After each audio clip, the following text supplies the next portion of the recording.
It is the 21st of August 2019, and we are here in the library of the Ramamani Iyengar Memorial Yoga Institute. And I'm very happy that we are here together with Prashant Iyengar. Prashant Iyengar, so you are one of the most important philosophers throughout India and also throughout the world. And we are happy, I'm very happy that you accept questions on neuroplasticity, neurospasticity, and neuroscience.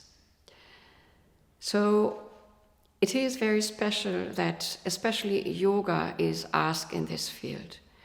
But it comes because Erich Fromm, for example, he says, where neuropsychology stops, where neuroscience stops, at that moment yoga steps in.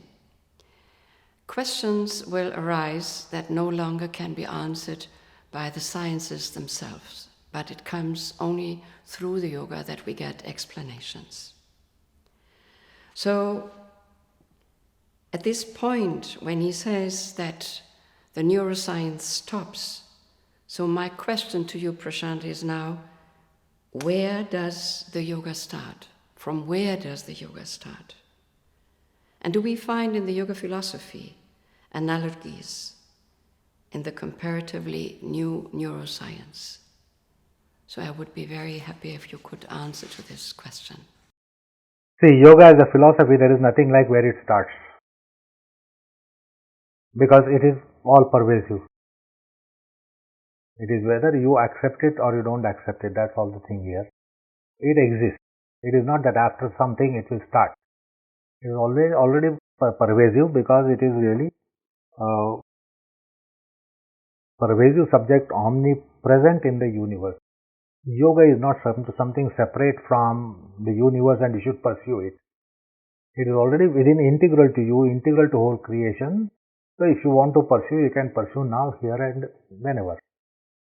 So it's not that somewhere yoga will start after some point in time. Basically, in our view, like human being, we refer to ourselves, myself, as first person singular entity. You are first person singular entity. Now there itself we have made a flaw. We are not singular entities. Are we unicellular? We are not unicellular. Are we many cellular? Many means how many? So we are said to be something like a body of 100 trillion plus cells, whereas the world population itself is not more than 7 billion. The global population of human beings is not more than 7 billion. And now each body contains 100 trillion plus cells. That means we are multicellular. So we, as it is, the reality is that we are body of so many people, considering each cell as a people. Like country has a population, a city has a population. We are populous cellularly, and to extent of 100 trillion plus. So this is enormous crowd within our 6-foot body. So the question is,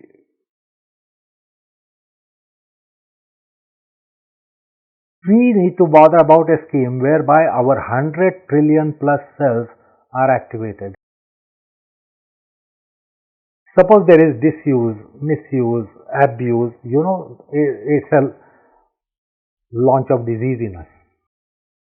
Basic reason for disease, apart from viral infection or all, those are all actually incidental causes. Basically, there is disuse in us and therefore we get infected, virally or bacterially. Because otherwise bacteria are all the time around us. It's not that every time we suffer infections. So some weak moment, bacteria score over us and then we get the bacterial infections or viral infections. Not that otherwise virus is all around, all the time around us. But we are not all the time ill. Why? Because at a weak moment, they are able to establish and they are able to score over our biological cells and then make us indisposed. So in micromanagement, one of the major reasons for diseases to set in is that there is misuse, abuse, and disuse. Now in walk of life, we don't activate all possible degrees of movements given to human body. We walk, we sit, stand, move, etc. But why the legs are given such a range of movement? You don't walk every time lifting your one foot high up and bang it down, another foot lift it and take the foot every time as far back you can take it. You can see Natarajasan, the leg is gone back. How far back? Hanumanasana, leg gone in front. How far front? Why the range of movement is given? We don't need Hanumanasana in the daily walk of life. We need to stand, sit, that's all. At the most run. Even if you are running, you are not using whole range of your leg movement. Knee joint movement, hip joint movement, ankle joint movement, toe joint. We are not using the all possible range of movement possible for us. So that means some cells are in disuse. So therefore there is room for diseases to set in. We are given the range of movement of the arms. How often are we using the full range of the movement of the arms for our business of life activity? As a matter of fact, we don't move the hands behind us unless we are going to be doing unscrupulous act. We will not do something behind us. We take the hand behind us and do some kind of unscrupulous act. But we are given the range to move the hands back. We don't move the hands back, arms back. So that means there is disuse. Because we only consider our joints and movement in joint, even exerciseology. The whole range of movement is not used. So yoga gives you this clue. Try to use the whole range of movement possible to you. It's not that somebody is able to split the legs, that you should be able to split your legs. Right? To the degree that it is possible, you must split your legs. You don't have to try to emulate a circus girl or a gymnast. To the extent they split their legs, you will not be able to split your legs, but you should split to the extent it is possible to you on daily basis. Then the cells will be activated. So, compared to spastic children, we may not be spastic, but otherwise we are all spastic. Because we are not using the whole range of movement given to us. The spasticity is setting in because of our over-occupancy in business of life. Business, profession, job, service, whatever we are doing, profession, etc. So we want to be fit for that and we want just keep our body active for that purpose. And we do not at all consider the range of movement possible to our body. Whereas yoga gives this clue that whatever possible range of movement is there, you must use it so that you will keep at bay the disuse. I don't at all lift my arm over for 6-8 months and 2, 3, 4 years. What is going to happen? So when I am given the range of movement to lift the arm fully up, it is necessary that I should move it. I am given the range of movement to fist my palm. So if I don't do this for 6-8 years, what's going to happen to my palm? So that will be spasticity. I can move this today, and suppose after some years I can't move this much. It's a spasticity for me. So we don't understand we have 100 trillion plus cells and they need to be activated. Moreover, the cells there is a kind of something called as floating population of cells. Because the cells come and cells go. Cells take birth and cells die. New cells come in. So they should be given orientation. The training has to be given. Because every minute they say on an average 80,000 cells are dying. On an average. And therefore there is birth rate. The cells are taking birth. If you are in prime age, birth rate is high. If you are past prime age, the birth rate is low, death rate is great. So towards the end of your life, when you are ripe old, the death rate is high. Birth rate is very low. That's why we get decay in old age and then ultimately die. So the cells are coming, cells are going. New cells are being born. We are not coming with one body of 1 trillion cells at the point of birth and then we are maintaining the same cells for duration of life. No, cells are dying before we die. There are some cells who have, say like some animals, they live for only 2-3 years or maybe 2-3 months or 7-8 years, like dog. Human being will say 80-90 years they live. Which dog is living for 80-90 years, tell me? Have you seen a dog living 80-90 years? 7-8 years, pop up. The trees also life. 80 years of trees life means premature death. It's not the case of human beings. Somebody dies at the age of 80-90 years old, don't say premature death. But the trees die at the age of 80-90 years of age, premature death. So what is longevity of the trees? That's a different scale for trees, different scale for bacteria, different scale for smaller creatures.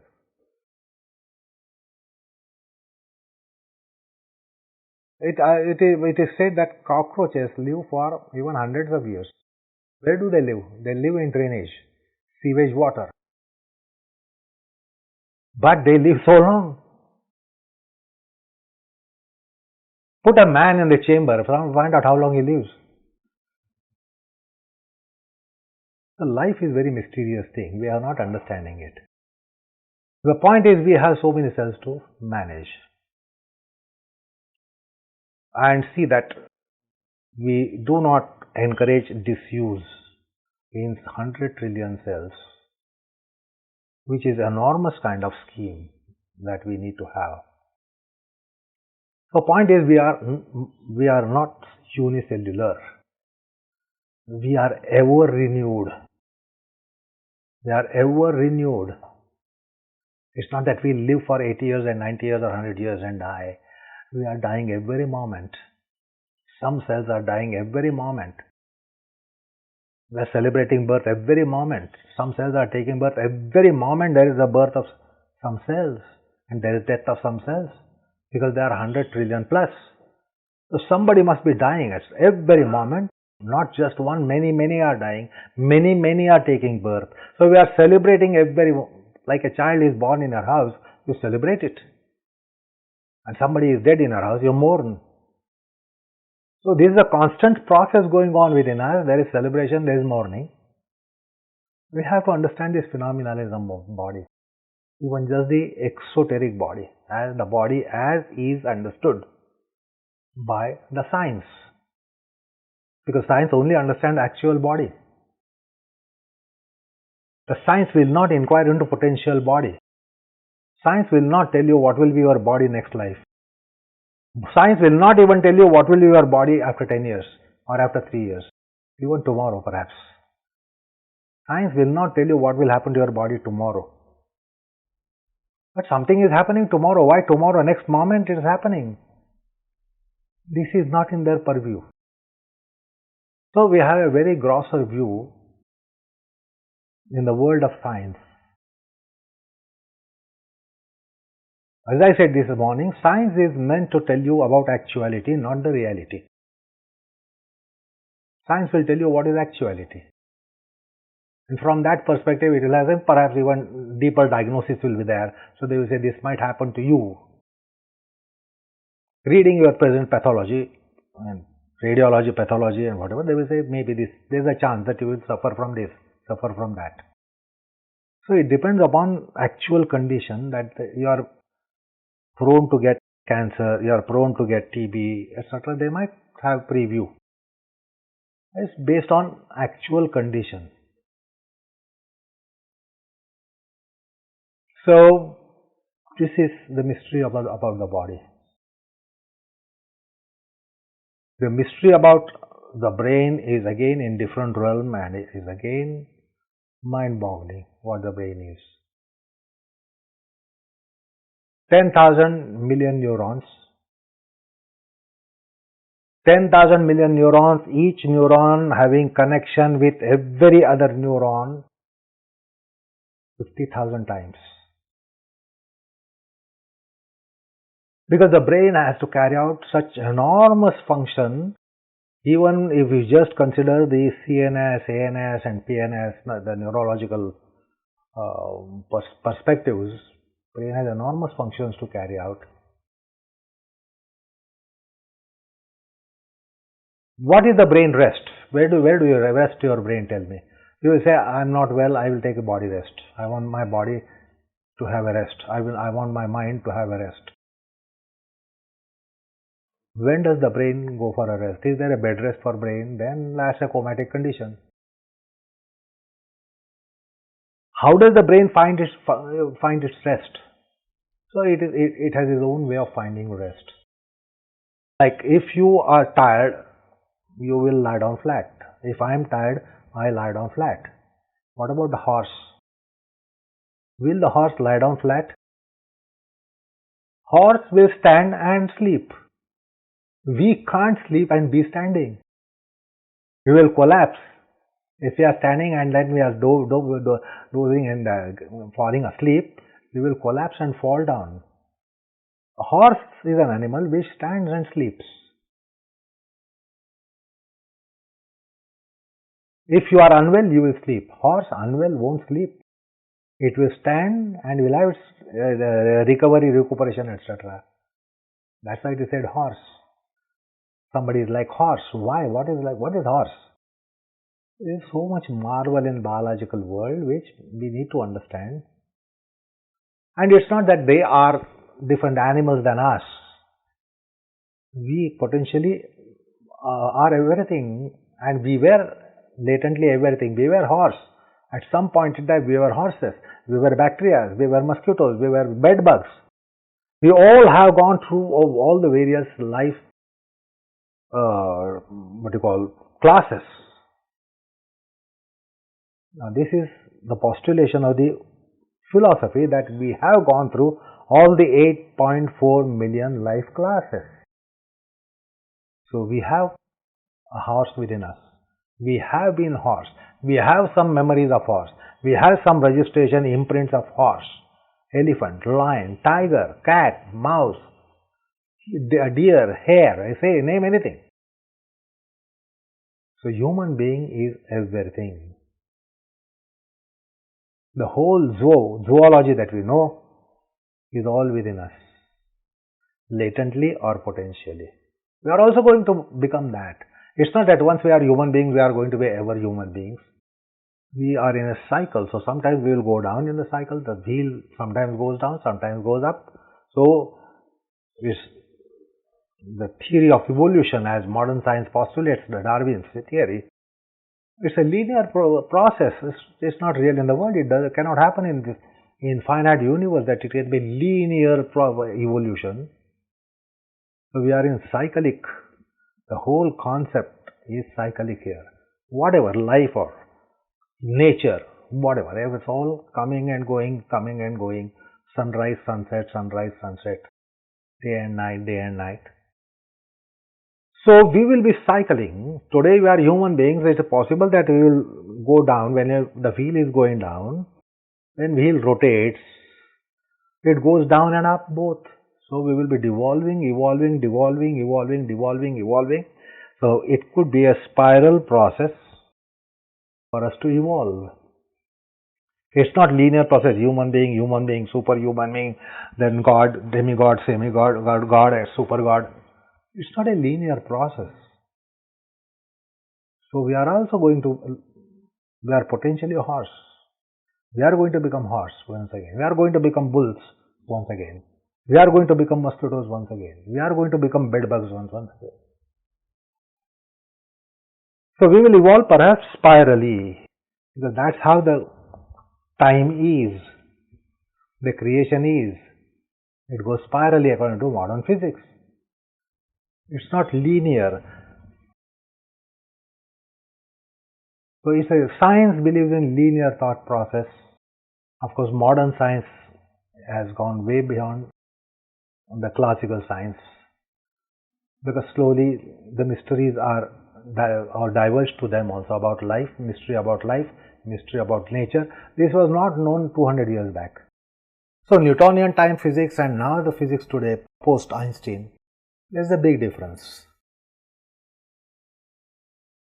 However, the science has to sometimes embrace the paradigm of metaphysics. That's why it is called metaphysics. What is beyond physics is metaphysics. It's not a different subject. So when you come to the terminal condition of physics, that will be metaphysics. Actually today, whatever is the higher physics today was metaphysics 200 years back. Whatever physics today we have and whatever physics we had during the time of the law of gravity, Archimedes, Newton. So what we have today was perhaps metaphysics for them. So when it goes out of the realm of physics, now physics paradigm has expanded compared to what it was during Newtonian time, Galileo time and Archimedes time. It has been expanding. So we have to allow it to expand further and further. Then, because something is still in metaphysics for modern science. So the metaphysics tells us that it is a cyclic creation. We come and go. That's why the concept of 4 yugas. The best of the yugas to worst of the yugas. The best of the yugas is Satya Yuga and the worst of the yugas is Kali Yuga. But after Kali Yuga, we are again going to Satya Yuga. We are not going to be just reeling down and down and down and go from bad to worse and worse to worse and worse to more and more and more worse. Nothing like that. We are again going to be having the Satya Yuga, Kruta Yuga, the Yuga, eon of truth. Now we are in the Yuga of satanity, Kali Yuga.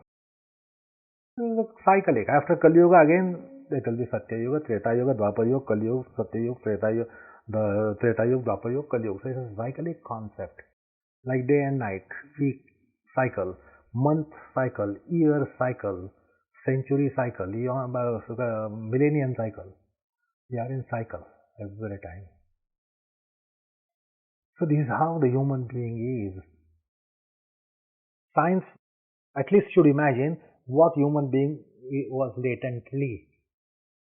They stop at something being gorilla, a monkey.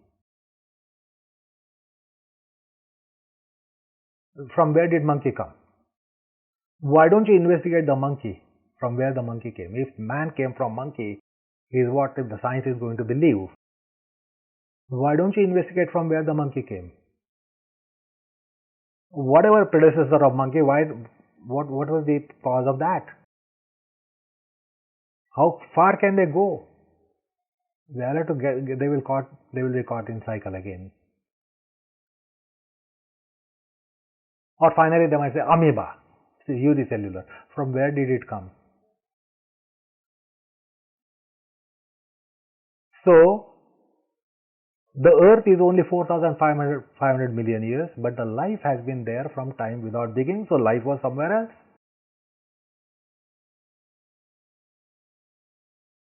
What will happen? Suppose your North Pole is going to melt away, they say.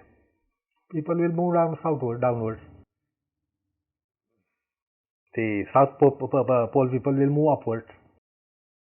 So we have been moving. The place is not suitable for us. We have been migrating. Birds are migrating on the planet. Human being on a larger scale will be seen migrating at some maybe 1,000 years, 10,000 years.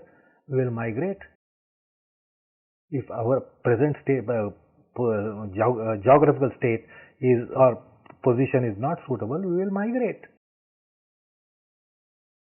So we have migrated from some other planet. We have come from somewhere else on the earth. Maybe after 2000 years, 4000 years back it was formed, but it was not worthy for present life to be there. Now what was the temperature of the earth? Formative period. It is not this temperature that was, it was fireball. Slowly it cooled down, etc., and then the life settled here. Water came and then life entered the planet. Before that, life was elsewhere. Now this biological life, we say it depends on water. It's all water needed. We are 80% water. There can be a life which is not on water, which is on air. Air was there before the earth came. Or there might be some which only thrives on space. Nobody is able to say when the space started. So the life will, like we adopt to conditions, and it is believed life will be adapting to conditions. Even science accepts the life will adapt to conditions. The adaptations have taken place. Okay, no water, no oxygen. There are lives which will live on carbon dioxide. There will be some lives who live on nitrogen or whatever gas is available or whatever condition is available. They will live on that. We will not have our kind of life on Mercury. We won't have our kind of life on Venus. However, it is not barren. Some kind of life is there even on the sun. Fiery bodies. So their moderate condition is that if it is 6,500 Kelvin, moderate temperature. If it becomes 7,800, oh, it's very hot. It is very hot. Summer. If it becomes 4,000, 5,000 Kelvin, there's winter shivering. So any kind of life would be there. This is the view of philosophy. No part of creation is bereft of life. The whole Srishti, Patanjali says, Bhoga Apavragaartam of Drashta, the seer entity, the entity, spiritual entities. If this is not the condition, it will be in some other condition. See, these bodies don't withstand temperatures. At the most, it will withstand 55 degrees, 60 degrees. No, not more than that. It will be burning at 70 degrees. Because we have this body. But there will be some bodies who easily put up 3000 degrees, like steel. It will melt after 3000 degrees. It will not melt until 3000 degrees. So it's a body. So that's how the life is. Anyway, coming back to human beings, let's not be too much up in the hovering in the sky. Oh, but it's so interesting. What man needs to do to use the potentials given to him, the potential intelligence matter given to man, we are not using. Today we say the brain is mapped only 80% and even that whatever 80% not mapped, 20% mapped, and with that we consider ourselves as the most intelligent creatures. We do not know what 80% of the brain does, yet we are claiming to be most intelligent. We have not discovered ourselves. So neurology has not discovered what that 80% of the brain is really doing. They have not mapped it. It is functioning, it is doing. What is it doing? No clue. So we need to explore this enormous brain which has 10,000 million neurons connected to every other neuron by 50,000 connections. Why for? If you are connected to a person, you will be connected in one or two ways or just one way today, a hotline. What is the way to be connected to another person by 50,000 ways? Even if you are given 50,000 connections of telephone to To another person, you will not be able to keep engaged all 50,000 lines. You will be only keeping one line engaged, perhaps 24 hours. Why they are connected so much? So what is the real function of the brain? So, for neurology, psychology, the brain is locus of thought, locus of all intellectual activities. Human intelligence, they say it is inside the skull. But then it's body of consciousness. And that's why they have concept of cerebrospinal tract. It is one body, undivided. Cerebral, spinal. So, starting from spinal, which is from coccygeal region, that's the body of consciousness, starts from your coccygeal region, goes to lumbar, dorsal, cervical, and then into the stem brain and into the brain. It's one connected body, not disconnected body. But they don't consider what is the brain matter in your coccyx. The other end of the brain, that's the other end of the brain. The brain is just the fruit on the tree of consciousness. The roots of the tree must be counted in tree. Now, roots of the consciousness are down in the Mooladhara region, which is bottom of your spine. So, consciousness body starts from there. So, these 6 chakra, concept of 6 chakras, that means they are junctions of human consciousness. Now, we are body of tendencies. Tendencies means what? All past impressions. Tendency means the past impression. There can be no tendency without any impression as such. And these impressions, they are called, one is called basic tendency. That is why it is called Mooladhara, basic support for us to be biological beings. We have certain tendencies which even the mosquito has, which even a worm has.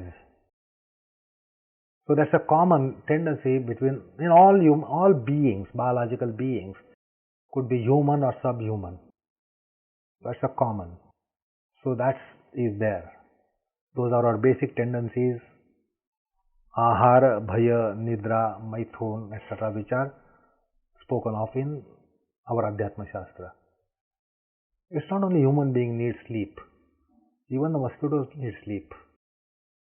We might need 8 hours, they will need 8 minutes or 4 minutes. Smaller creature, their day might be, our one day might be there 10 days perhaps, we do not know. They might be sleeping 10 times, 12 times in one day. We might sleep one time in a day. Like baby sleeps more than once, is that right? How many times does the baby sleep in a day? 3, 4, 5, 6 times. Is it abnormal for a baby to be sleeping so many times? If your son or daughter of 30, 40 years of age sleeps so many times, it is abnormal. But the baby sleeps so many times because its cycle is smaller. It needs more often feeding. You might just do away with one meal. It will not be a problem. It's not the case of baby. Baby needs, its cycles are smaller and smaller. So it will need feeding more number of times, 3, 4, 5, 6, 8, 10 times. It will be sleeping 8, 10 times. It will wake up those many times. You wake up only once in a daytime and will sleep once in a daytime. So there are, however, that's a tendency to be going to sleep. All biological creatures go to sleep. Even fish goes to sleep in water. How the fish sleeps is a matter to be imagined or investigated.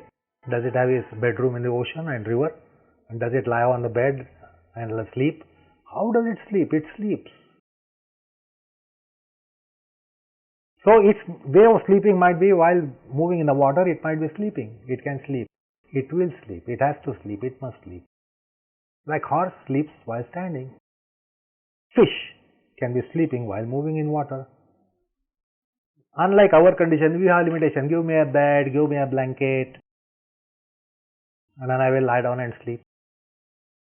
Baby sleeps anywhere. It can be vertical, goes to sleep. Horizontal collapse, go to sleep. You keep the baby moving, it sleeps. You are walking, baby sleeps. So baby is getting jolted by your walk, yet it is sleeping. It doesn't complain, don't walk, I am sleeping. Don't disturb me, I am sleeping. It doesn't say that. So this is a marvel to be observed in the universe, in the world at large. Try to understand what the life is really. So Mooladhara, Swadhisthana, Swa, individuality, tendencies for individuality. Your individuality, the infrastructure is given by that Swadhisthana chakra, your individual tendencies. Each one has different individual tendencies. So there's an enormous concept of Shat chakras, which is body of tendencies. Mooladhara, Swadhisthana, Manipuraka, Anahata, Vishuddhi, Agnya. So that you can look into my book and you will get to know what the chakras, how they constitute the various tendency aspects in us. Now these tendencies are not of just the present life. That's why all the babies look and seem to be identical. They behave perhaps identical, they respond perhaps identically if the baby is not abnormal. But what happens to these babies when they are 3-4 years old, 7-8 years old, 10-12 years old? You see the differences coming up even between the twins. Even between the twins who are born at the same point in time. So when they were in the cradle, they seemed identical. But then when they grow, you start seeing the differences. Why the differences? You are giving same feeding to them. You are giving the same care to both of them. Why are they differing then? What is the basis for them to differ? They have baggage of samskars. They have baggage of what you call inheritance.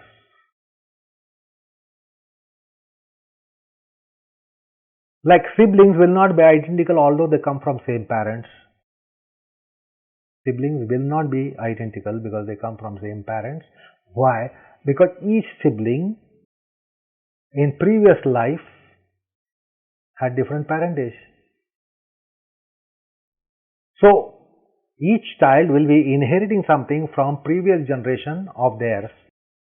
In my previous generation, I can't say that I was son of the same father and mother that I had today, this life. I had some other fathers and mothers in my previous lives, so I have inherited from them also. In all my previous lives, I had so many set of parents. They had different ancestry. They had different genealogical background. All that is in me. That's why I am different to even if I a twin brother. Because the twin brother was not twin necessarily in my last life with me. So here he has different background. Twin has different background. So that all comes. The tendency aspect is so mind-boggling. So it is coming from all our previous incarnations and our genetic background. When it comes to human beings, we speak of genetic background. We don't speak about the cats and dogs about their genetic background. A cat might be cat for 100th time, but we don't consider their genetic background. Now we have started considering genetic background for human beings. Now they only consider this life genetic background, my father side, mother side genes. But I have inherited something from my last life fathers and mothers, previous life fathers and mothers. That's all in me. So see what I contain. It's mind-boggling what the body contains. We have another example which is really quite a mysterious thing. We speak of our memory. Do you remember your last life? Your body has memory. Your body has memory of even your last life. See, sometimes it is. Have you seen your great grandmother? But somebody in your family can tell you that on your nose you have great-great-great-grandmother. Somebody old person in the house. You have not seen the person. How can you have the memory? Your nose has a memory, your eyes have memory. They say your eyes resemble your great-grandfather. Now you have not seen your great-grandfather. These eyes have not seen because you were not there. Yet eyes are carrying out memory of your great-grandfather who lived in perhaps 150 years back.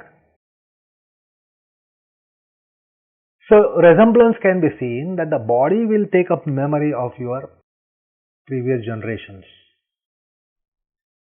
whom you have not seen. Where is the question of you remembering them? When we are not seen at all, how will you remember? They remember. That means they have different faculty to maintain the memories, carry it to life after life after life. So body has its own memory, which is a marvel that you don't have any memory. There is no basis for you to have memory. The body, this body, corporeal body doesn't have basis, yet it has. How does it take the eyes of your great-grandfather? Some resemblance. How does it, your nose, take something of your great-grandmother? Some resemblance. Even the, say, skin, etc., etc., it is inherited. So, the body has that memory. When are they going to study the intelligence of the body in their neurology? It is not my intelligence, it is intelligence of my body. Then senses have their own tendencies. They have their own gravities. Somebody gets bewitched by some beautiful form. Somebody gets bewitched by some beautiful odor, taste, delicacy, etc. So the senses have their own tendencies. So where do they come? It's not that I had same eyes last life and they have come back to me now. But yet tendencies are transmitted. So there is a communication which will send the impressions, the tendencies to upcoming bodies. Like previous generations can transmit properties to us. Previous generations transmit property to us. There is also a way to transmit the tendencies to us. They do that. So senses, mind, they all have their enormous baggage prior to our birth. All doesn't come on the point of birth. Something is already, the baggage is already there. Our life is a mystery. Then we are coming to spasticity, finally. Now, the spasticity of a child will be dealt with some kind of body movement, body exercises, physical therapies, etc. Or they will try to give some stimulation, teach some movements, make the child make some movements. Activate the part of body. Suppose the hand is spastic, they will try to make some hand movement by some way. So they will only create activity. Now it's not everything. You just can't activate your hands by activating the hands. You start using the hands. That's why they have a concept of occupational therapy. In physical therapy, they have a concept of occupational therapy. Start using your hands. In therapy, they will activate the hands, activate the limb, activate the body. But that is not everything. Start making them use it. Because if you start using, it will be different activity.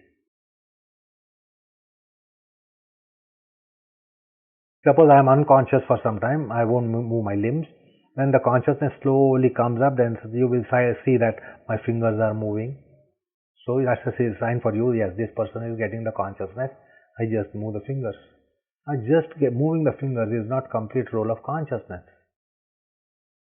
Hands should start functioning, not just activating, functioning, using.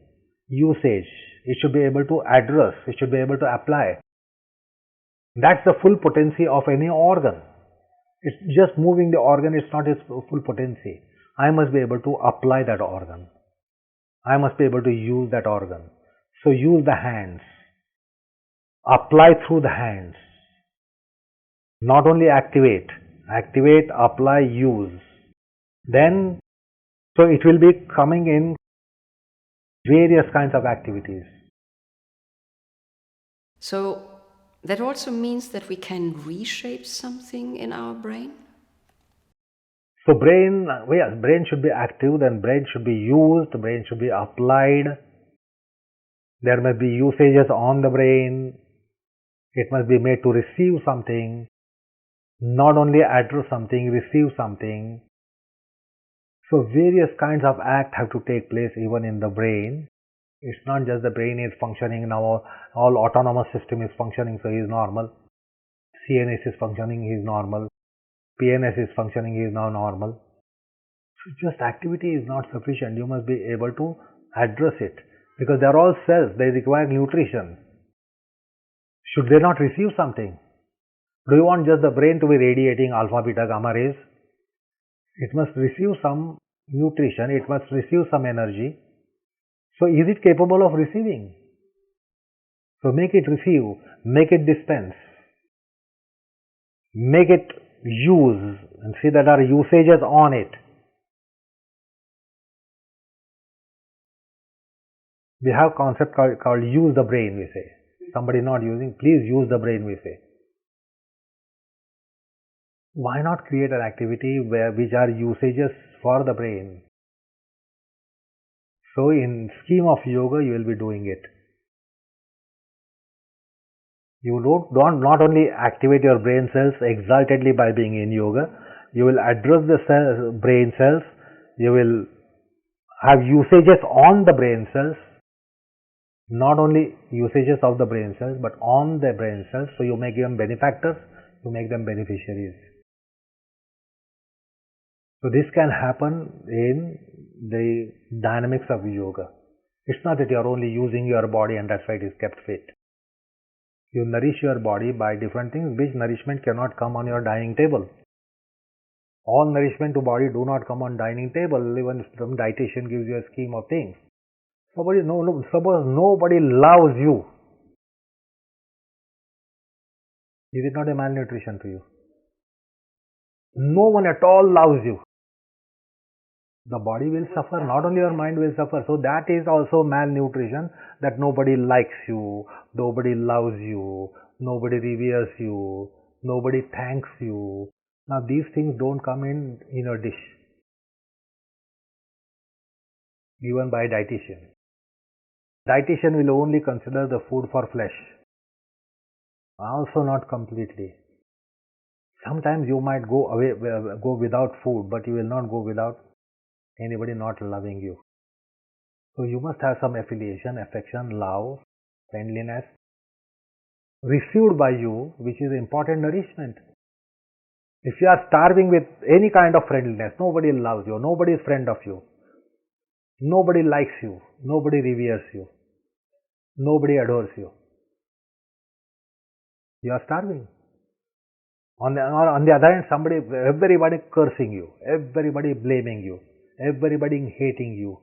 Howsoever you might eat rich food, yet you will not be nourished, because the major nutrient is absent. This the dietetics doesn't consider. How would we then use the brain? So yoga will give you so many kinds of myriad interactions within you, that you are related to yourself in every way. That's why one of the philosophical statements or description of the God, they say, you are the father, you are the mother, you are the mother, tvameva mata, tvameva pita, tvameva mata pita, tvameva bandhu, sakha tvameva. You are a friend, so you will have everyone within you. You will have a friend within you, you will have your cousin within you, you will have your siblings within you, you have your grandparents within you. So you will interact with everything, because some cells are very old, they are about to die. So there are maybe the third generation, fourth generation cells within you. So they are like your grandparents. So within you, you will have grandparents. Not only parents will have grandparents, and there are some siblings. Some cells are contemporary cells. So there are siblings, some elder, some younger. So within ourselves, we are given every kind of family setup, every kind of relationship that you need. You have friend, foe, lover, beloved, everything within you. So the yogic dynamics, that's why classical yoga will give you all that. So you won't really be deprived and starving, because you are related to something in you in every way. A woman doesn't get contentment in life unless she is a mother. Why? For if she is a woman, let her be just woman. But why does she long for motherhood? Her life is not accomplished. That's not the case of a man, but that's the case of woman. Not being a mother, she is incomplete woman. That's not the case of father, not being a man, not being father is incomplete. So these are all the conditions that we must be considering. Whereas now we are transgender. So in that case, we will be getting all those relationships. We go beyond the gender, beyond all those delimitations. So you will get all kinds of things that you need. Once you are on transcendent plane, you have your offspring. You don't have to have biological offspring. On a transcendent plane, everything. So that's a divinity, Bhagavad Gita. Pitahamasi jagado mata dhata pitamaha gatir bharta prabhu sakshi nivasa sharanam surut. So look into that verse. Every kind of relationship is there. He says, I am everything. So the God is not only God, God is your father. God is not only father, God is your son. God is your grandsire. God is your everything. God is your friend. God is your resort. God is your companion. So within our embodiment, all these things are really actualized in the dynamics of yoga. Asana, pranayam, etc., whatever aspects of yoga. So anyway, shall I cease fire? So anyway, sir, you say it was hopefully good, it was extraordinary. Thanks a lot. Thank you so much. And hopefully we will find a second time with you, or you offer a second time, so where you go deeper into the aspect of neuroplasticity and also neuroscience. Thank you.